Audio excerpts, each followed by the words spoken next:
because one way or another I'm finishing today. Brother Bob's going to be teaching starting next week from the book of Hebrews. So today, I'm going to try and take off running because I got a lot to do. But first I want to say, brother, I appreciate your lesson this morning.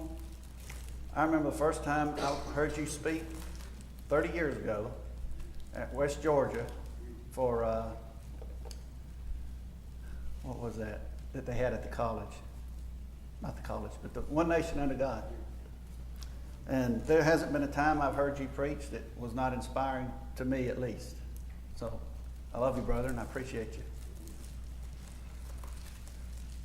So last few weeks I've been accusing Patrick of listening to my brain waves and wearing tinfoil hat so he couldn't. Well, I knew he wasn't going to be here today, so I didn't wear my hat this week. But I think Brother Nation must have tuned in because what he had to say is a lot of the focus and the reason behind what my lessons for this whole quarter's been. That we as Christians in America need to be more outgoing, both to spread the gospel and to defend our liberty and our way of government. We know that we as Christians are commanded to obey our government. And in particular, these days, that can be kind of tricky for us as Christians in America.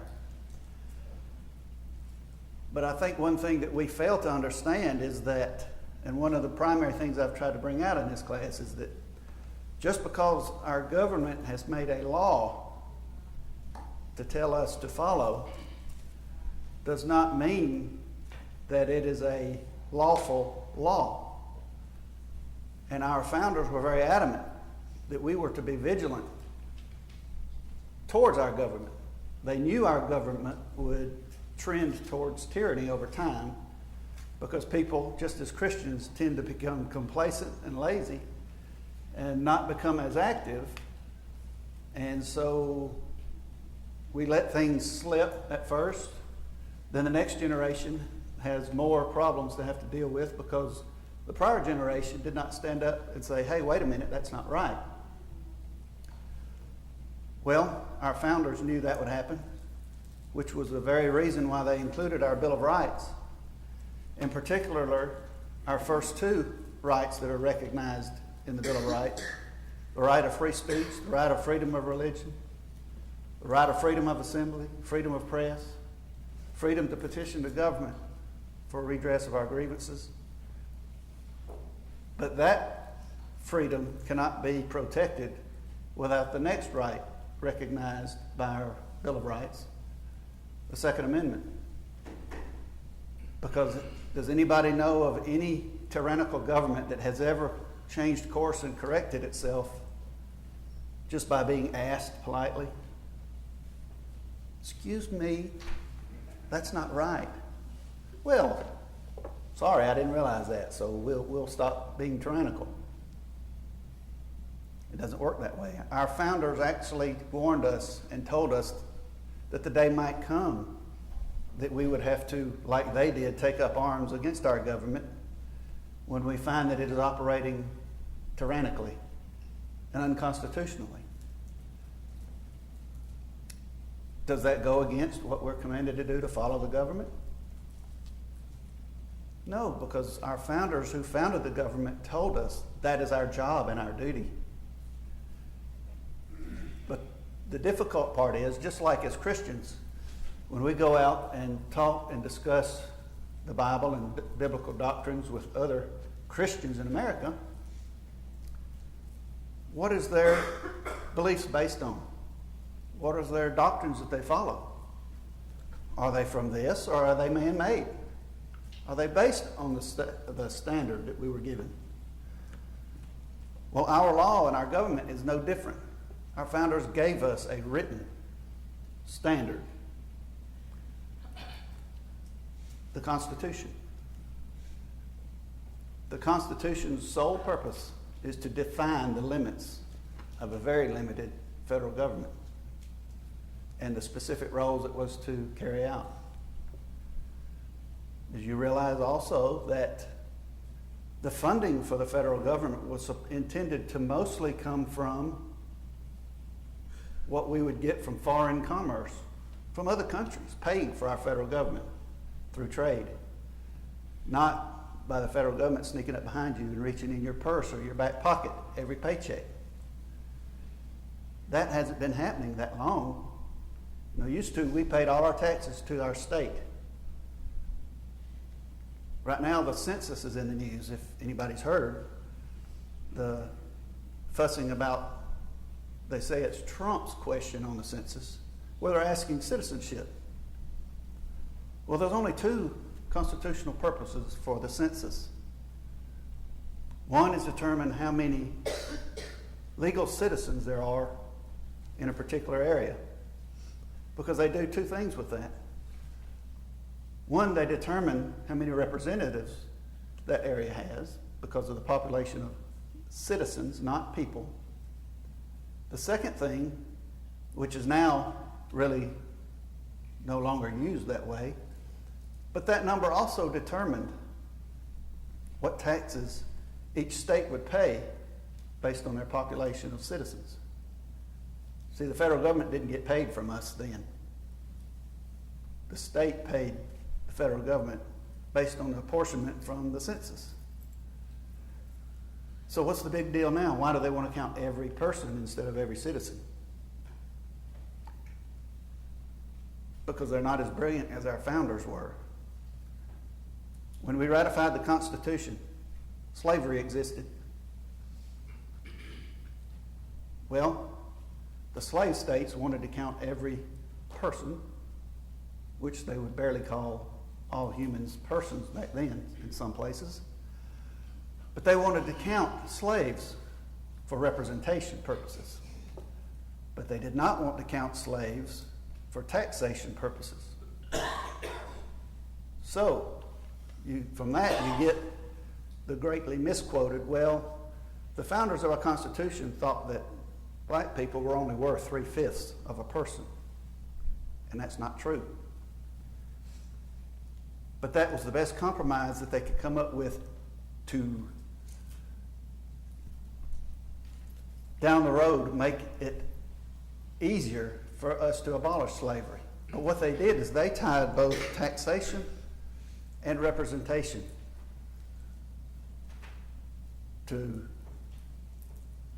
together. Because the slave owners, of course, they wanted to count their slaves for representation so they could have more representation in government. But they did not want to have to pay taxes based on that many people. So that's where you come up with the 3/5 clause. That was a way to restrict their power. So down the road, that can be done away with. That in no way ever meant that a person was worth 3/5 of another person. But you hear that said today a lot. Last week, I was talking about being arbitrary. And last week, I, in particular, was talking about us as Christians and as families. Well, today, I want to try and hurry up and finish that part of it and say, are we arbitrary with our constitutions? Just like he mentioned in this lesson this morning. We come here, we act like we're on fire, then we go home and snuffs out. It just smokes and smolders during the week as Christians. We do the same thing as citizens. When you take the mentality and attitude that, well, I voted at the last election, I'm done. You can't. That is not a responsible citizen. Because guess what's happening on every day between the day they vote and the next time they vote that other people are doing that have gotten us to where we are today. They've talked to the representatives. Some of them's paid them off. But the least that we can do as responsible citizens is to talk to our representatives to let them know. How are they going to represent us if they don't know what we feel? And when we see them doing something wrong and we don't tell them, Just like a brother. If you're doing something wrong, talk to your brother. Your battery's dead, running down. Sounds funny. Okay, thank you. I'll try and talk loud enough for this.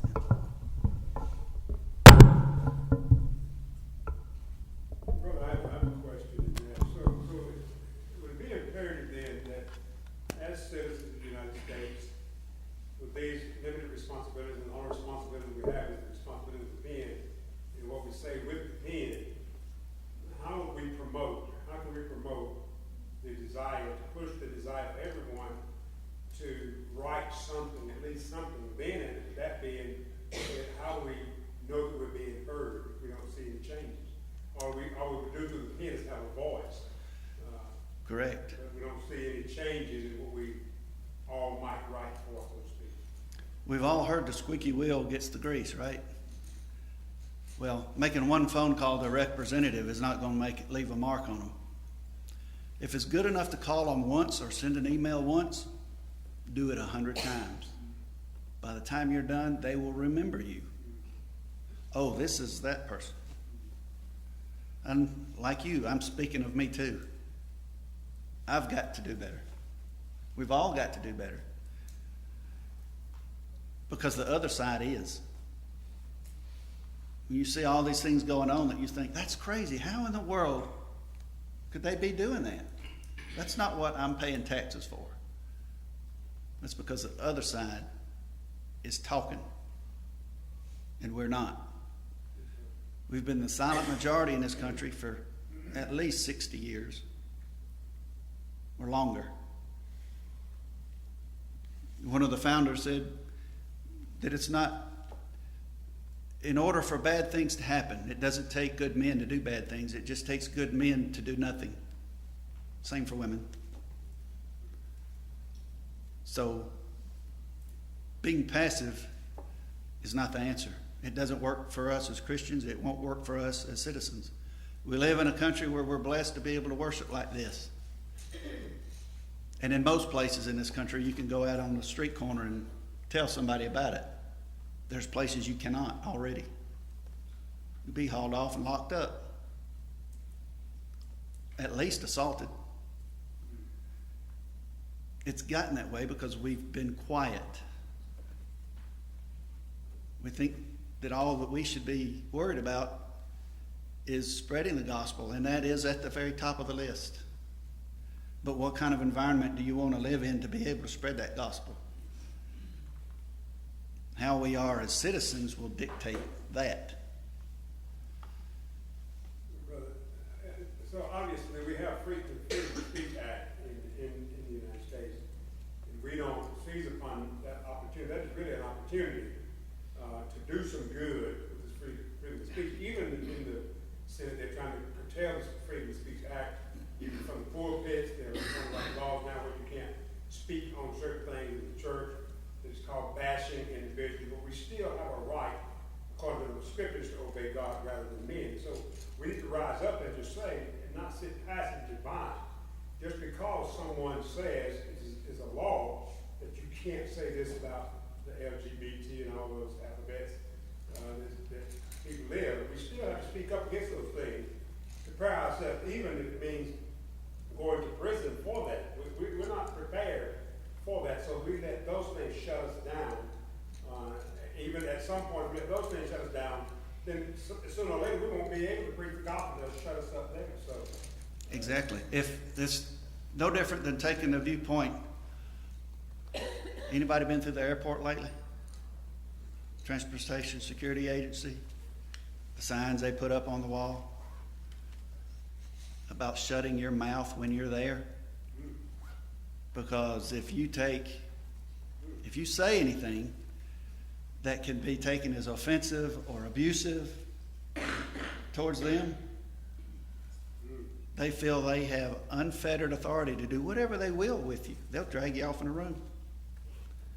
So, what's abusive speech? I think this line's ridiculous. Why aren't we moving? Excuse me, sir? They start right there. they get us conditioned. Sorry, I didn't mean to say that. I'll be quiet. And it leads to shutting us up in the pulpit 10 years down the road. So the little stuff that we see that we may look twice at and say, no, that can't be happening, but don't do anything about. Our children will be bound by those.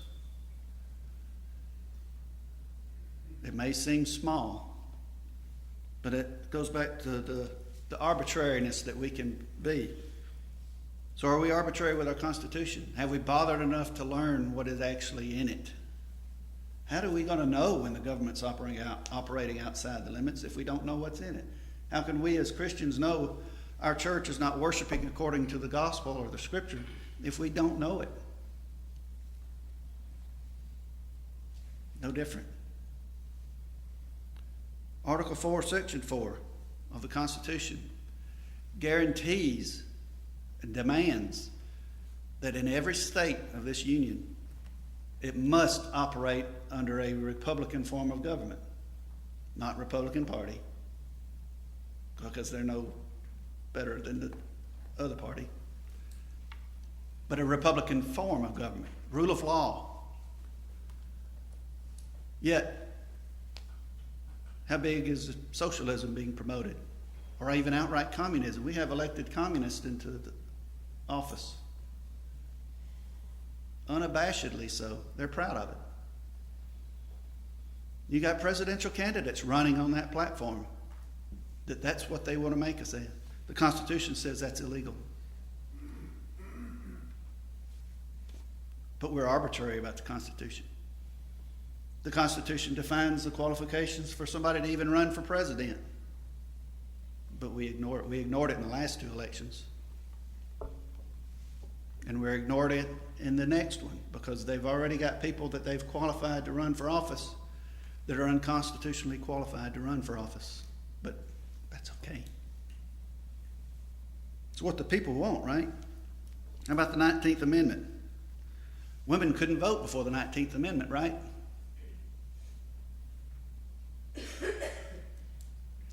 You know, women were voting in the 17 and 1800s. Women held office. Black men voted. Black men held office. They owned businesses.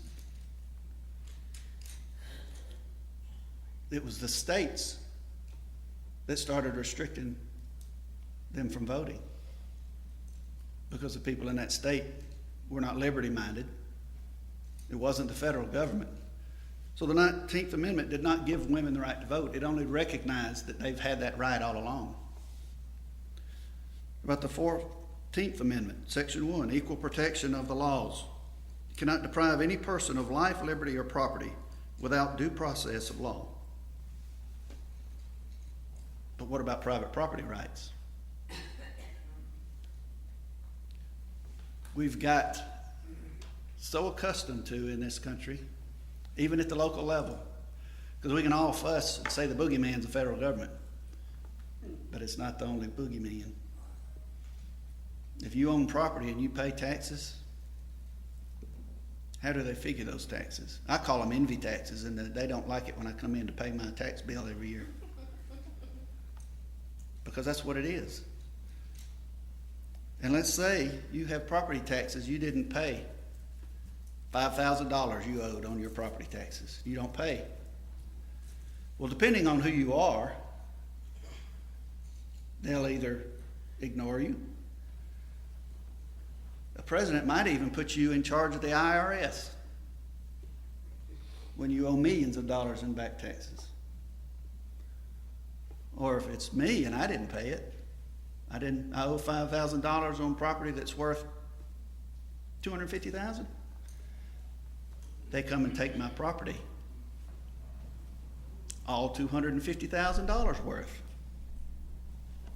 Is that equal protection under the law?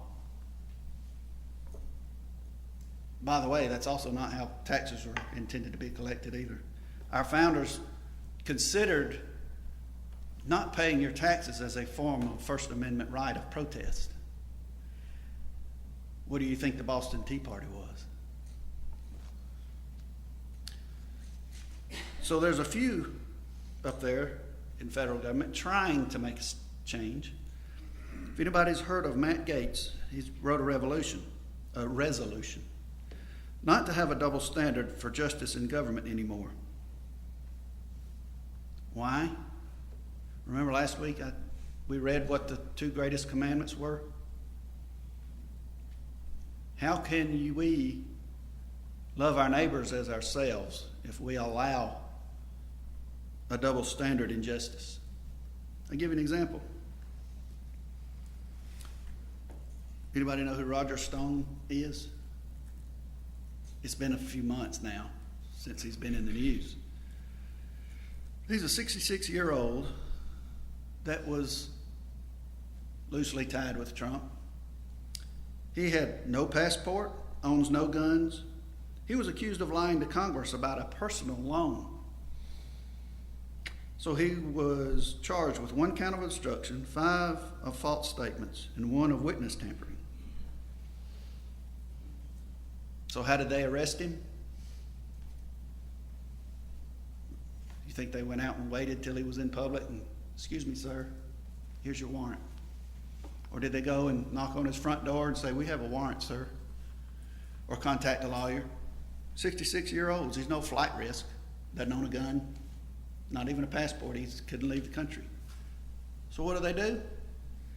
They send 17 armored vehicles full of SWAT teams and 1 frogman team to cover the river in his backyard. In the pre-dawn hours, before 6 o'clock in the morning. Compare that to Hillary Clinton, who was found guilty of lying to Congress, destroying evidence, having an illegal server, taking money from Russia for speeches in order to give them 20% of our uranium rights, was also the money behind paying for a fake dossier from Russian sources for use to be used in filing false warrants in a FISA court against Trump for the Russia hoax. You know, there are countless servicemen that's in Leavenworth right now for doing a lot less than she did just with her server and her information. And they won't see the light of day. Eric Holder, he was found guilty of lying to Congress, but he was never impeached or criminally charged. Andrew McCabe admitted to conspiracy to a coup. He was allowed to retire with benefits from the federal government. James Comey, James Clapper, John Brennan, Louis Lerner, allowed to retire with full benefits from the IRS after discovering that her IRS was targeting Christian groups, those that speak from the pulpit. So that's what Matt Gaetz' resolution is trying to address. Didn't get very far. Imagine that. Well, if it keeps squeaking, he may get the grief. maybe. Eventually. How about those that are so happy about Trump's pick for Attorney General, William Barr? He scares me to death, and I'll tell you why. These are his words. He believes FISA warrants, which is the warrants that are in secret. They go before a secret judge, we never hear about them. In other words, due process is out the window. He believes the FISA warrant applications are too restrictive, even the way they are now, that they have to show probable cause. He also believes that the Fourth Amendment is too restrictive. Remember, our security is utmost of importance, not our liberty. This is supposed to be a conservative judge or attorney general. So I've already mentioned, between the two parties that we have in this country, our government is run by private corporations. political parties, the Bar Association. I know everybody's heard of the Bar Association. Is that a government group or is that a private corporation? It's a private corporation. Yet you know of any judge or any lawyer that's allowed to practice anywhere in the United States without their approval?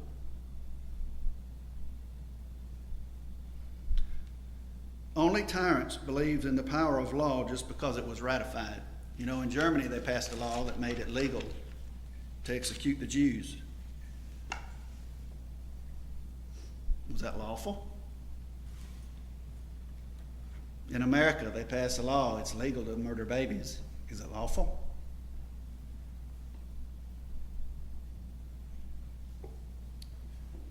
So are we arbitrary?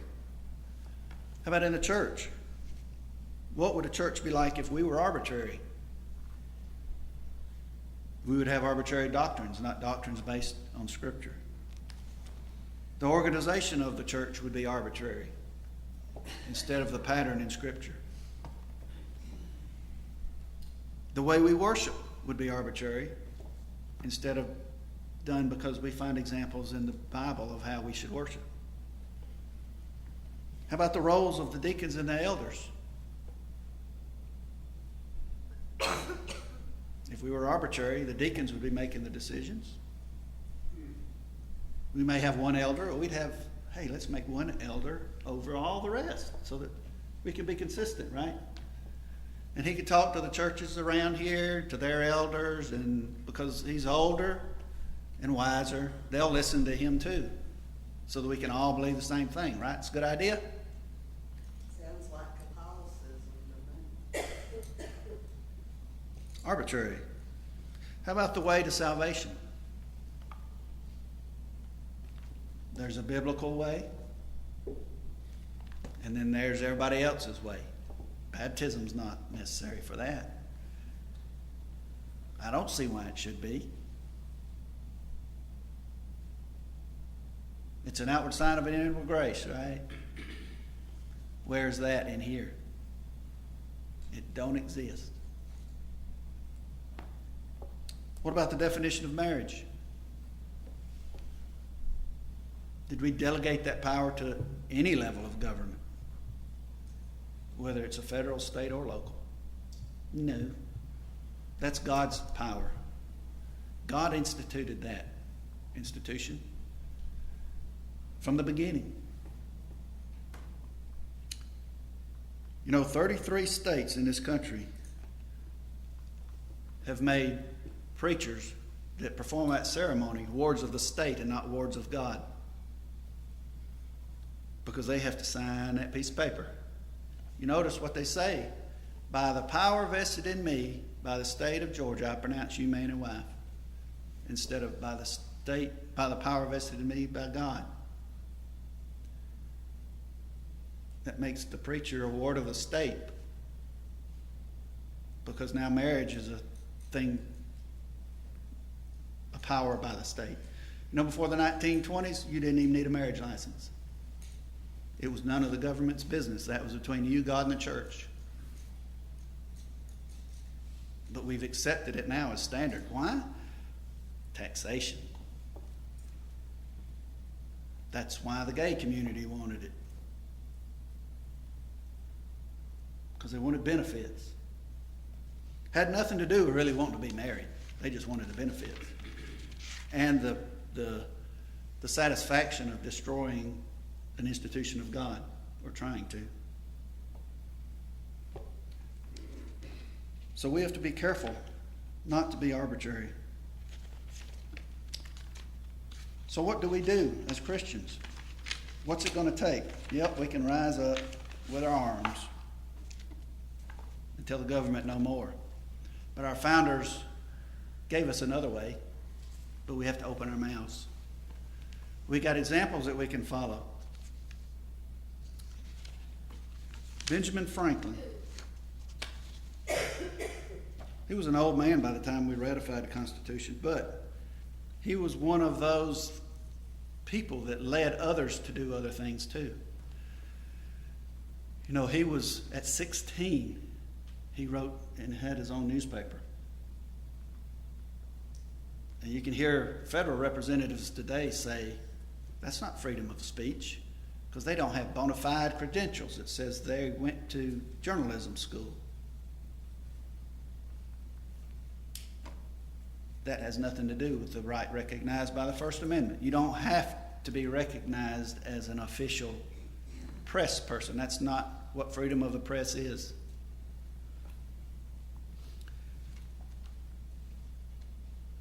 He even wrote under a pseudonym. They didn't know who he was because what he wrote was so controversial.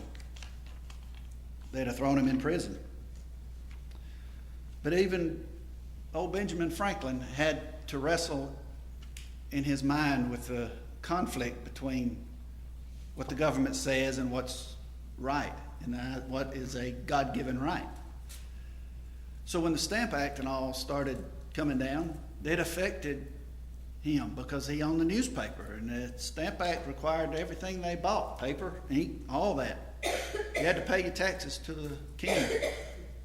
So he was torn to the point to where when he was overseas trying to negotiate for us, many patriots here didn't even trust him when he came back because he was still trying to convince people to work things out with the government because he didn't want to lose everything he had with his newspapers. But still, the things he wrote encouraged other people.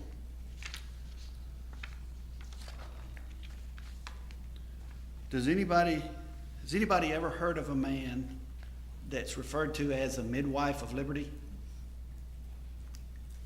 It's a founding father that I'd never heard of. But without him, I don't think the liberty movement would have started. His name is James Otis Jr.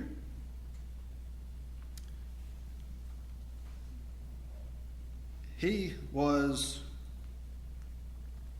a judge that was given the highest honor by the king. He was given the duty to enforce the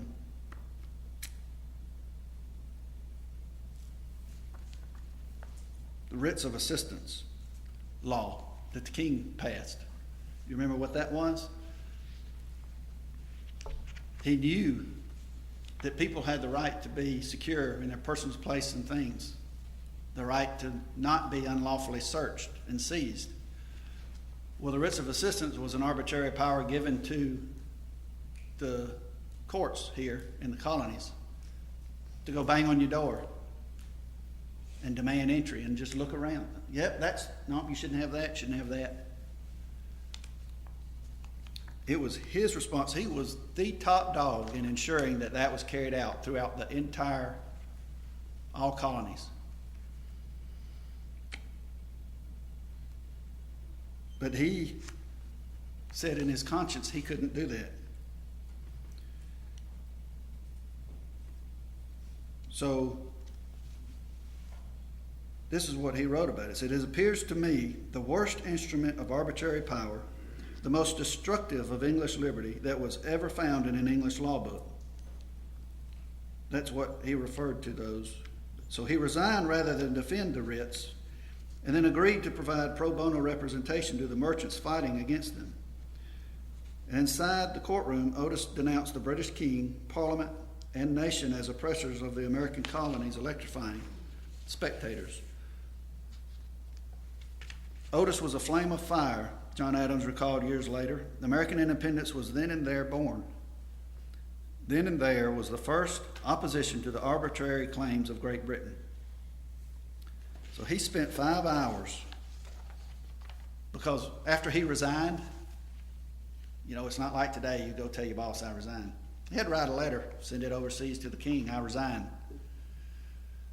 Well, when he started defending others, that letter got lost at sea. So then they said, well, we're going to charge you with treason because now you're doing this when you're supposed to be enforcing the law. So they charge him with treason, and in his court trial for that treason, where he could be taken out right after and hung. He spoke for 5 hours defending his case. The courtroom was not quiet, to say the least, because the people were so supportive of him. So the judges were scared to go against the people and scared to go against the king. So what they did is say, well, we will consider the matter, and never gave him a judgment. But his life was ruined. He never practiced law again. In fact, one of the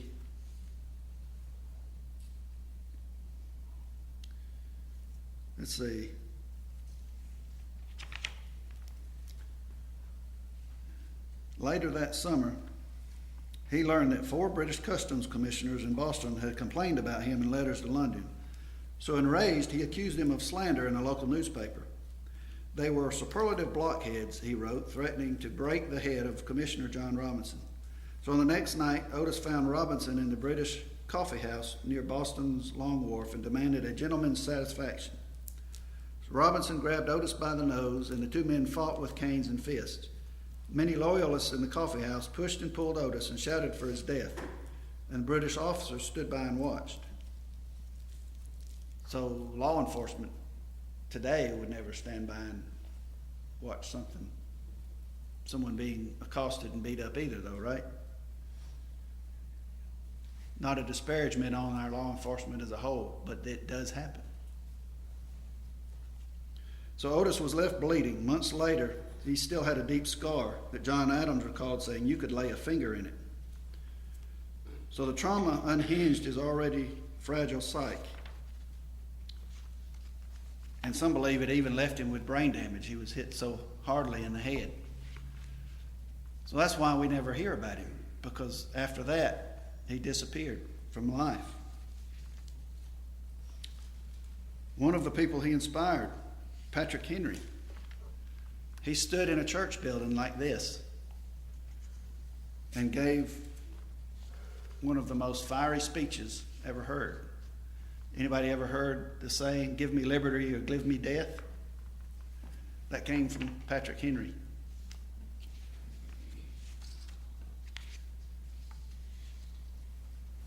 And as for women and their role, James Otis Jr.'s sister, Mercy Otis Warren,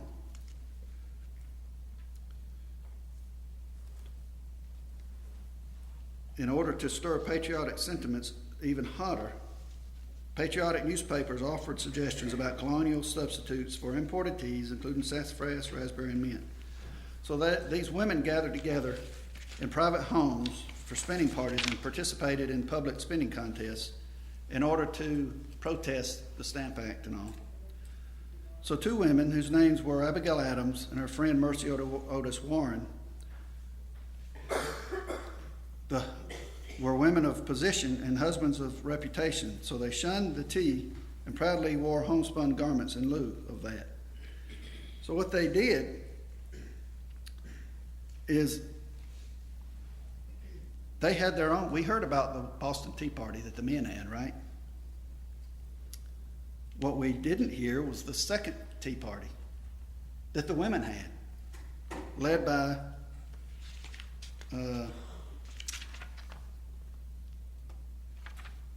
it was Elizabeth Warren and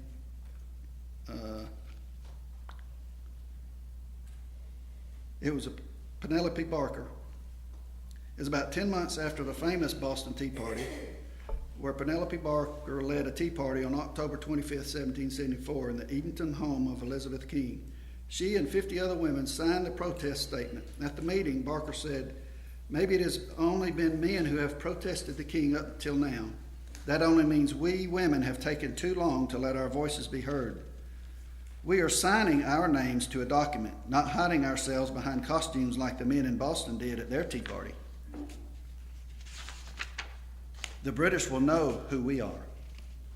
So the women of this tea party signed a declaration that stated, "We, the aforesaid ladies, will not promote you wear of any manufacturer from England such time that all acts which tend to enslave our native country shall be repealed." That's brave women.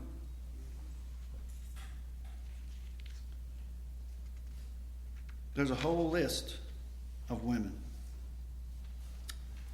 Mercy Otis Warren, she was the first woman. She was a writer. She wrote Shakespearean plays. She advised at least 5 of the early presidents of this country, politically. Very active. So the myth that our country was founded by a lot of rich white guys trying to protect slavery is not true.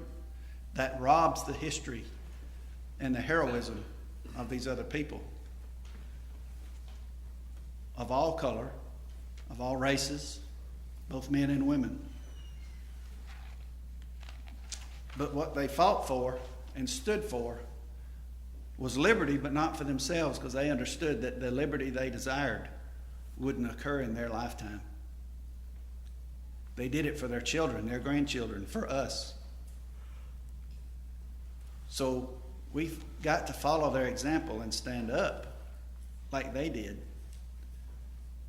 Where right now we can use our voice, our pen, our phone, our email to influence our representatives, make sure they represent us, so that our children don't have to get to the point that they have to decide if they're going to defend their liberties with a gun or bow in slavery. Because right now, we are already enslaved. We've already embraced forms of socialism. A lot of us just don't realize it already. The strongest bonds of slavery are not iron chains. They're when we can be, out of ignorance, fooled into thinking that they're taking care of us if we'll only give up a little of our liberty because they promise us our security. That is true enslavement. You want to find out if it is or not? Try not doing something and you'll find out. I thank you for your attention and even your encouraging remarks during this class. And I've got plenty of information if anybody wants to further study. I've got an excellent resource if you're wanting to learn more about the Constitution and how it applies to us today. All you got to do is ask. Thank you.